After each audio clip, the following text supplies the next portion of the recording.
Hello students. Okay, so this is Gaurav Bansal and we already had the first 10 questions last week. So if there are students, those who have not attempted the first 10 questions, they can check out our website, and towards the end I will also provide a link and you will get the details regarding the test. Okay. And in this session, we are going to discuss the next 10 questions, question number 11 to 20. Every week, for almost 10 weeks, we are going to cover 10 questions each week for every subject. That way, you will be able to cover almost 700 questions, 600, 700 questions with us. And in these sessions, we are not only discussing the question per se, we are discussing the answer writing mechanism, the elimination mechanism. Okay. So this is our second such session for Indian economy. Now, let us look at the question number 1. With reference to the public credit registry, which of the following is or are incorrect? So what is public credit registry? Basically, it's an organization like CIBIL. Nowadays, you might hear this term a lot. What is your CIBIL score? Even there are advertisements on the television. And apart from that also, if you ever go to bank or if you ever want to apply for a credit card or any other financial product, first thing that they ask you is your CIBIL score. So that basically is the record of all the loans that you have taken in past, how well is your repayment on all of those loans. That gives you your CIBIL score. Just like that, there is a public credit registry under which all the loans that you take, their information is kept. Okay, very much like CIBIL, and it will be extensive database. Okay, and now let us look at the question. So it is in the context of public credit registry that we have to identify which of the following are correct or incorrect. Okay, so the first, PCR will be an extensive database of credit information for India that is accessible for the center and state government only. So it is this particular part which gets it wrong. It is actually available for the banks and the financial institutions and any other type of organization that may require its access. Okay, so there is no point if we make such a body, if we collect all of this data, okay, and then we do not share it. So that will be counterproductive. So obviously it is shared with a lot of agencies. Okay. Next part. It captures all the relevant information in one large database on the borrowers. Okay. It is on the borrower, those who take the loan in particular, and the borrower's entire set of borrowing contracts and outcome. So all the borrowers, their information is kept, and whatever borrowings they have done through different banks, through different products, and what ultimately happened to those loans, how people repaid them, what exactly was the mechanism. So all of that is there. So this option number 2 is correct. 1 was incorrect because it is accessible to more organizations. And then lastly, the RBI had formed a high level task force on the public credit registry for India chaired by A.J. Paul Raj. This particular information is incorrect, although this particular information is relatively old, but still regarding PCR, we need to remember that this topic itself is still relevant. So there was Deosthali committee, okay, not Polraj committee. And such questions are difficult for everyone, by the way. Like it's very difficult to remember all the different committees because it is not one of those landmark committees like Najiket More committee or some of the other committees where the committee is so important that we study the committee's suggestions and what have been the government take on those committees.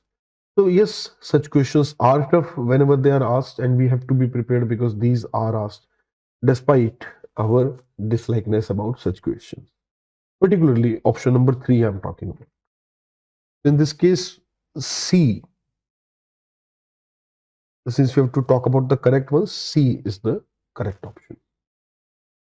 1 and 3 are incorrect. Now let us look at the next question. The vision of Sagarmala program can be achieved by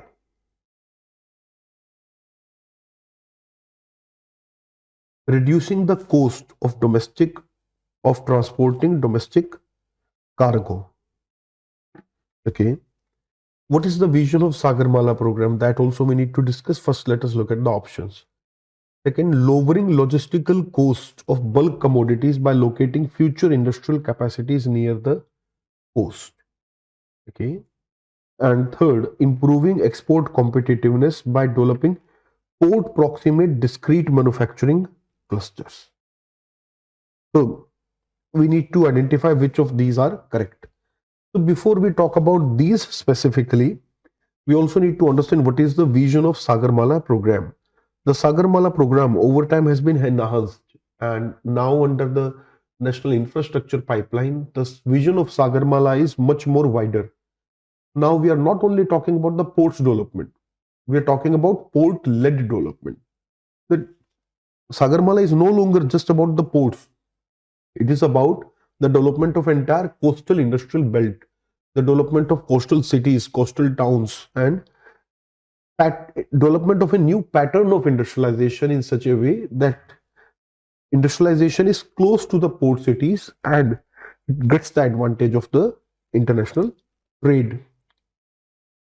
So it will definitely reduce the cost of transporting domestic cargo. So first is correct. Lowering the logistical cost of bulk commodities. This definitely is also correct. Okay. And third, improving export competitiveness by developing port proximate discrete manufacturing cluster. This is also correct. All of these are correct. And this vision is adopted under the National Infrastructure Pipeline, NIP, under which we have enhanced the vision for Sagarmala. Sagarmala is no longer just a port development program. It is this program is now aimed at entire coastal development of India and coastal industrialization and development of future port cities. Next question number 13. Which of the following sovereign credit rating agencies, SCRAs, do the sovereign credit rating for India? Okay, before we talk about the options here, let us very briefly look at the role of the credit rating agencies. On what basis do they decide? So whether they do sovereign credit rating or not, the agencies simply do credit rating for any organization. Okay, what is the meaning of credit rating? First of all, anyone who wants to take a loan, we need to have some assessment of that person, that entity, that organization, that how well is their credit worthiness, how likely are they to repay the loan.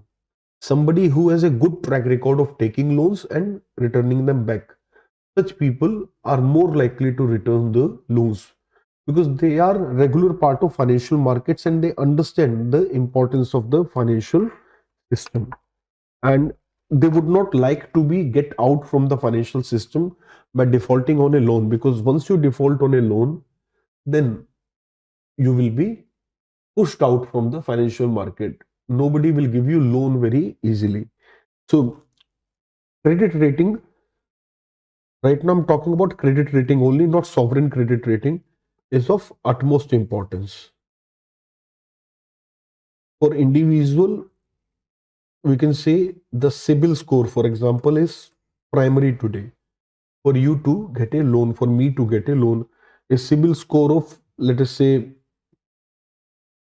750 plus is considered to be very good. Okay. And if it is 800 plus, then it is excellent. The maximum CIBIL score is 900. So if it is, let us say, below 700, then 680, 700. If it is below that number, then it is a poor CIBIL score. Anyways, the question is not on CIBIL score. The question is credit rating. कोई भी credit लेना चाहता है तो उसकी credit worthiness के बारे में हमें पहले से पता होना चाहिए. If anyone who wants to take a credit, take a loan, for all such people, we need to know about their credit worthiness. This job is what credit rating agencies do for organizations. So all the private sector corporations, all the public sector companies, for those companies, there are agencies which do the credit rating. Okay. Similarly, there are agencies which do the sovereign credit rating. Sovereign means they also do the rating of governments. Okay. How good a government is in terms of repaying the loans. So it is this rating that we are talking about in this particular context. And by the way, all these companies, Standard and Poor, Fitch, etc., they do provide credit rating for non-sovereigns, means private corporations. So sovereign and non-sovereign, they do both. That is also something we need to understand. Now, getting back here, the sovereign credit rating depends upon a country's growth, fiscal deficit, current account deficit, inflation, debt to GDP ratio.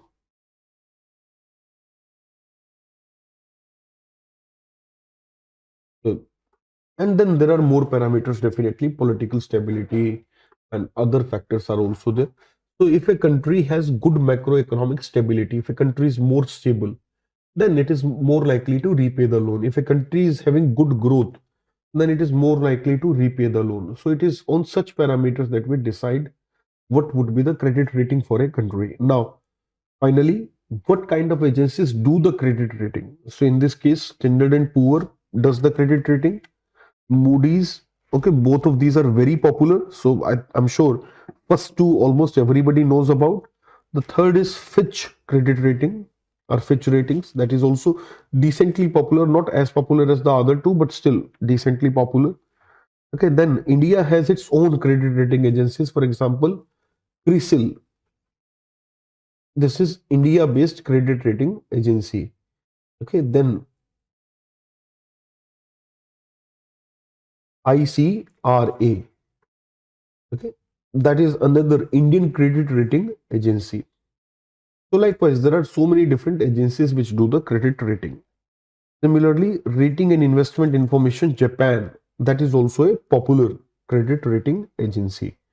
So all of these, they are sovereign credit rating agencies. Answer will be D, all of the above. And in this case, as I've also told you, the CRISIL, ICRA, etc. are Indian credit rating agencies. Now let us look at the next question. With reference to Jal Jeevan Mission Urban announced in the budget 2021-22, consider the following statements. We have to identify incorrect ones. It is a centrally sponsored scheme of Ministry of Housing and Urban Affairs. So that is correct. It aims to provide universal coverage of water supply to all households through functional taps in all statutory towns. This is also correct. Okay.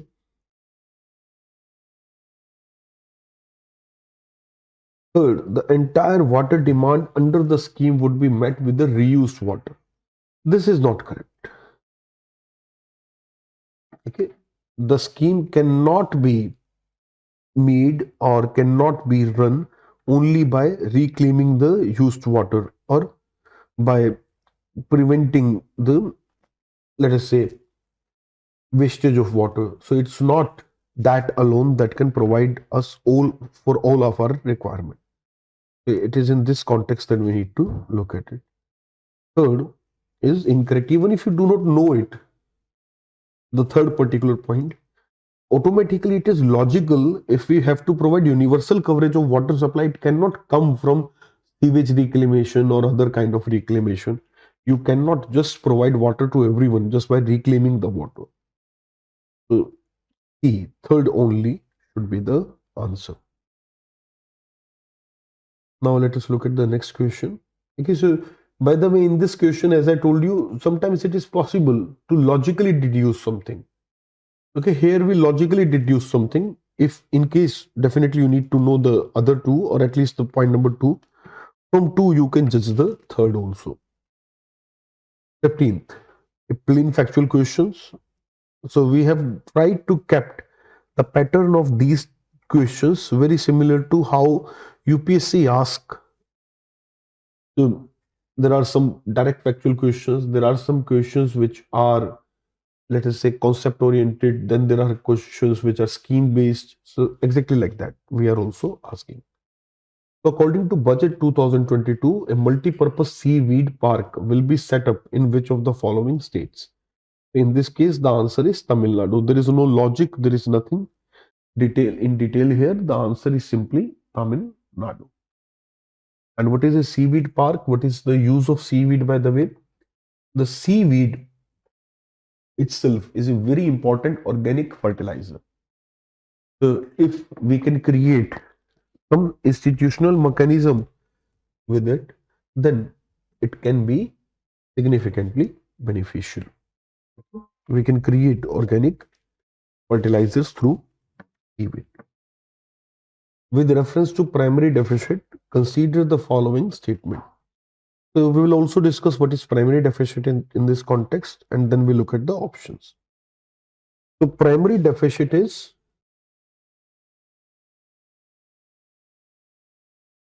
fiscal deficit minus debt service.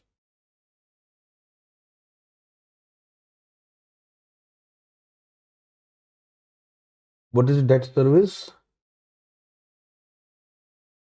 The repayment of previous loan plus interest.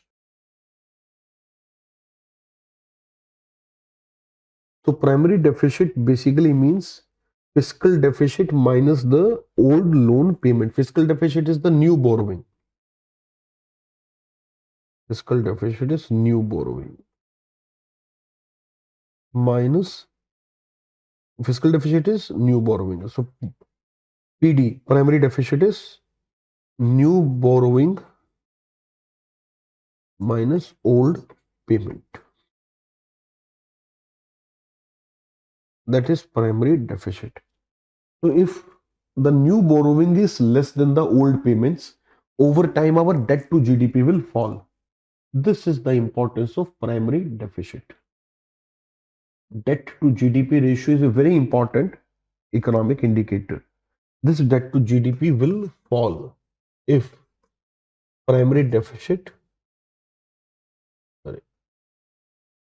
if the primary deficit is less than 0. So this is something we need to remember. Now let us look at the question. It is the difference between the fiscal deficit of the current year and the interest payment made on the previous borrowing. That is correct. Zero primary deficit indicate government has resorted to borrowing only to repay the old interest payments. Correct. Third, a low primary deficit is not good for the fiscal health of the country. No, this is wrong. A low primary deficit is absolutely good because it reduces our debt. The primary deficit,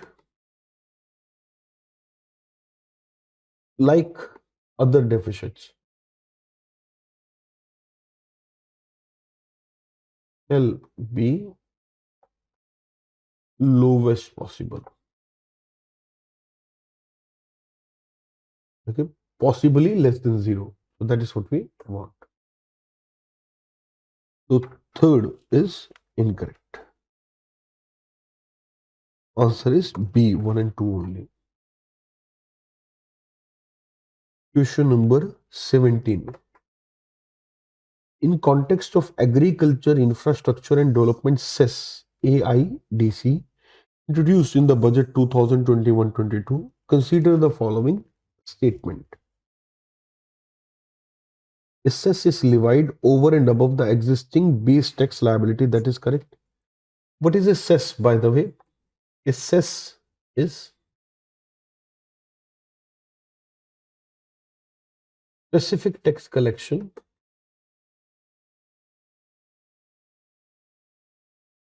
that can be spent only for the stated purpose.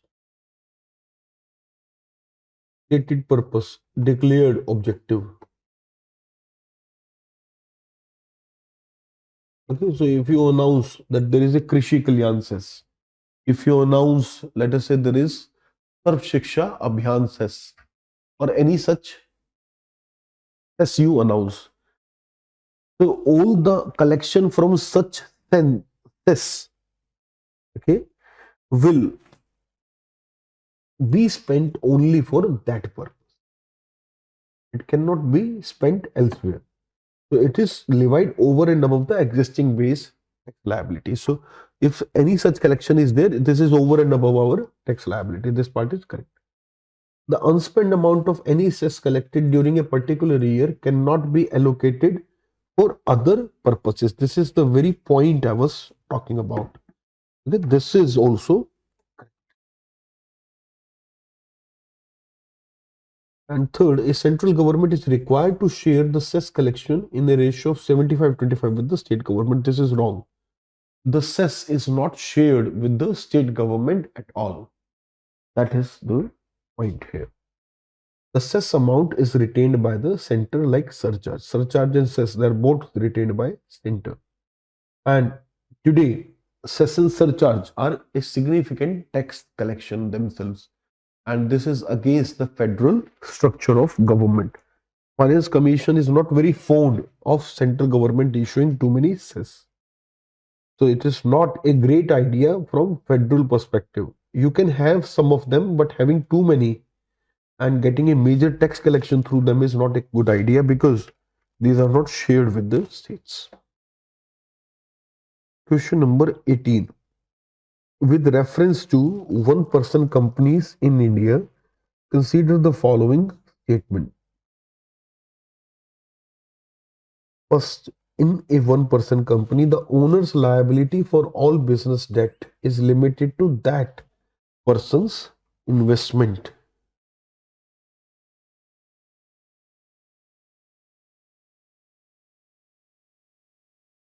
This is correct.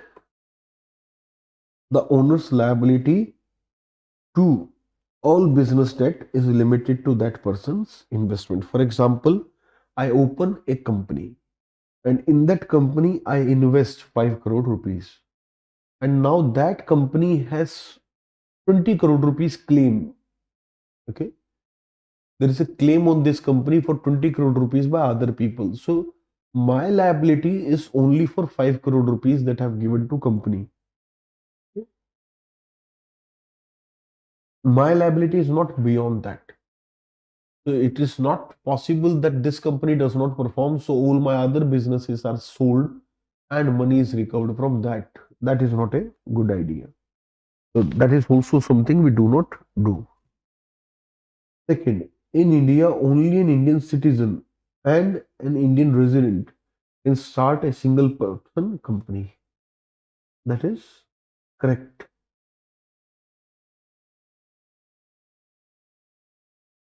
That is correct or not correct?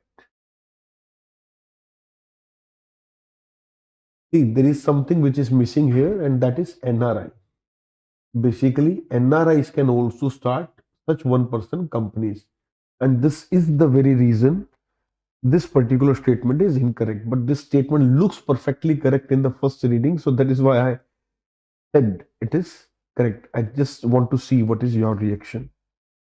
So, only an Indian citizen and Indian resident and non-resident of Indian origin living in other country. Okay.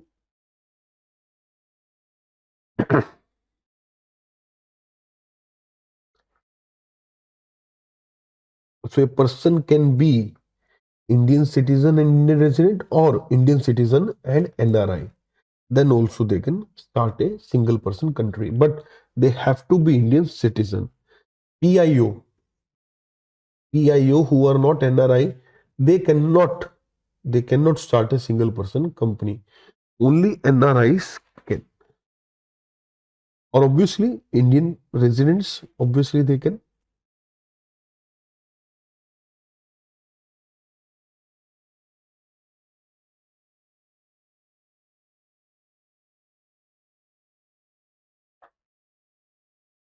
Let us look at the next question.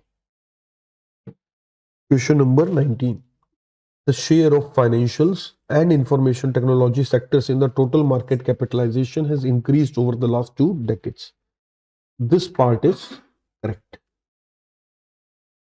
Okay. The shares means the market share out of total GDP. If we look at the specific share of the financial and information technology, these two sectors have seen very high return in the last 2 decades. If we look at the stock market capitalization, or in general, if we look at the share of GDP also. So the financial technology, fintech, or information technology, their share has increased in GDP, stock market, okay, etc. Then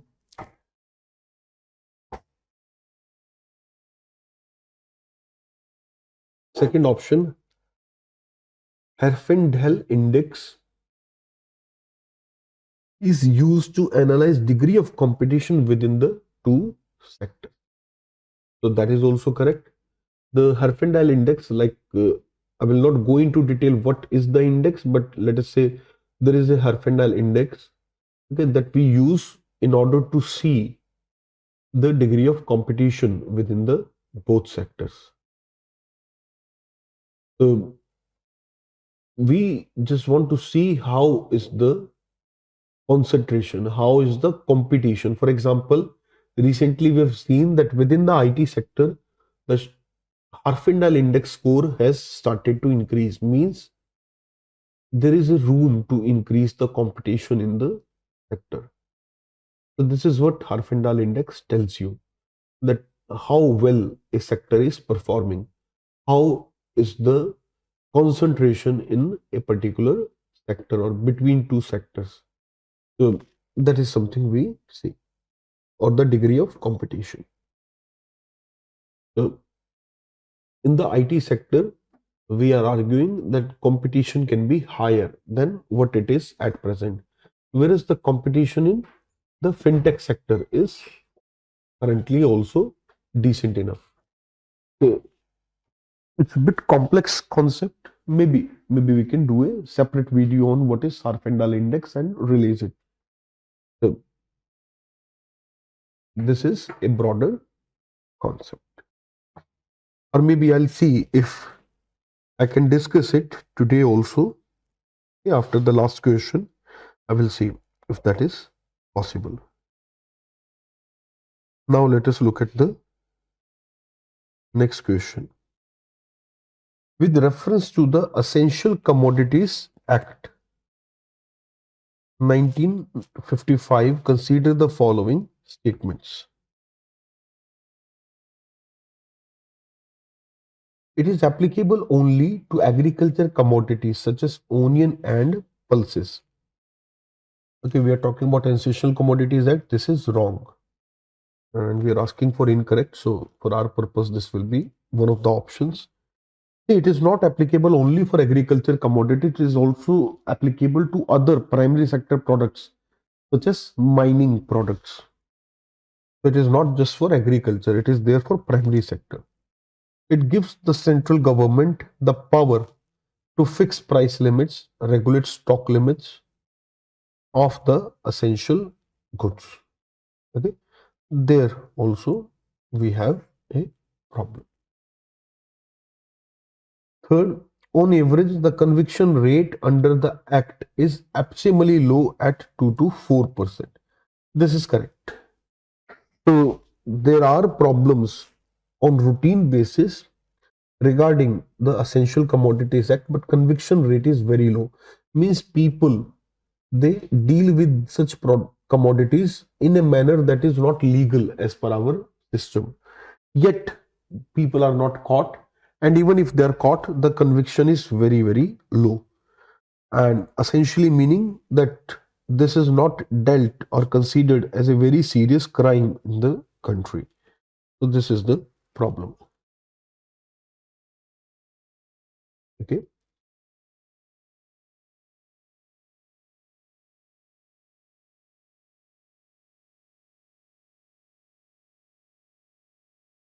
It is in this context that the answer will be E 1 and 2. Can you tell me what is wrong with the option number 2 here? Why?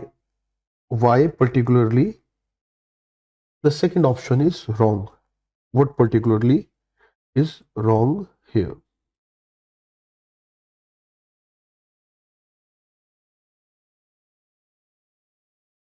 Can government fix the price limits? Okay. Can government regulate the stock limits?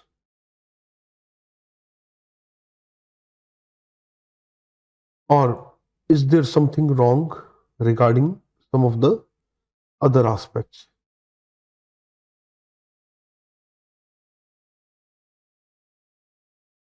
See, first of all, this act empowers the central government. So that part is correct. Okay. But that it gives the power to fix the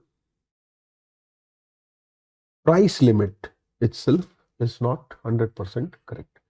The act allows the government to regulate the stock limits, the production, supply, distribution chain, the commerce. Okay? It does not gives the government to control the prices. So it is in this context you need to look at the statement number 2. So a lot of students think that there are 3 areas where you can get it wrong. Either the wrong could be that it is both center and state, which in case is not the case, or one of the 2 conditions that is given, that either one of them is wrong or there are extra conditions. These are the possibilities. If any such question is there, you have to look at the option. In this case, since you know the option central government is correct, in this case, let us say there is one more point, that fixed price limit. Let us say if it is correct, regulate stock limit, and something else is also there. Still, this option would be correct. You cannot make something incorrect just because it says that it gives the power to do this, even if there are other powers also. Because the statement is not saying it is giving us the power of 1 and 2 only. Let us say there is a law. This law gives government 5 powers. A, B, C, D, E, let us say. And one of the options says that this law gives government power of A, B, and D. This option is not wrong because yes, this law gives power of A, B, D. The statement is not complete, but that doesn't mean it is wrong. You can't rule out a statement because of this. But if it says it gives the power of A, B, and D only, then it will be wrong. okay, then it will be wrong. So just like that, you have to be careful about the statements. In this case, why this is wrong? Because fixing price limit is incorrect. Okay. Government regulate the stock limits, and both 1 and 2 are incorrect, as I told you. So with this, we have covered the discussion of the question number 11 to 20. And I hope the discussion has been useful and it has improved your understanding regarding the topic. Now, a small concept of Herfindahl index. I told you that Herfindahl index is a very complex concept, okay, that is used to analyze the competition. So, in the Herfindahl index, actually, what we see is the size of a company in comparison to the industry. And with that, we can analyze the power of monopoly. So, for example, if Herfindahl score is more, that means that there is more concentration of power in that industry. So, if in IT industry, if we say Herfindahl index is more, that means IT industry can benefit by introducing more competition. There should be more firms in the IT. That is what it means. Okay. Whereas in comparison, the fintech is a sector where we have very aggressive competition. Okay, no individual firm has a commanding position, is able to completely dominate the sector.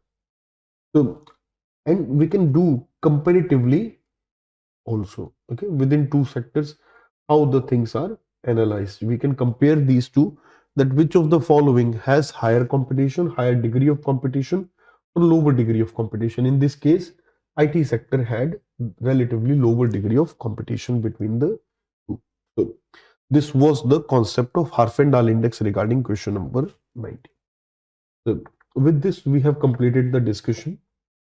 Okay, and also the additional concept which I said I will see in towards the end. So I have covered it. Now there is a barcode here. Okay, you can scan this. Sorry, not barcode. This is QR code.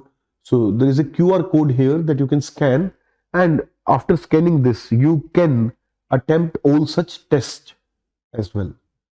Okay, so next time attempt this test first before the discussion, before looking at the discussion. So scan this QR code, attempt the test, improve your understanding. Okay, first of all, test yourself, then look at the discussion and improve your understanding and prepare accordingly. Identify what are your weak areas, what are your good areas. And also, one more thing, if you want to download the PDF of this discussion or these questions, that is also available in the details. So kindly drop down the details and there will be a link to download this PDF. And with this, we are ending this session. Thank you.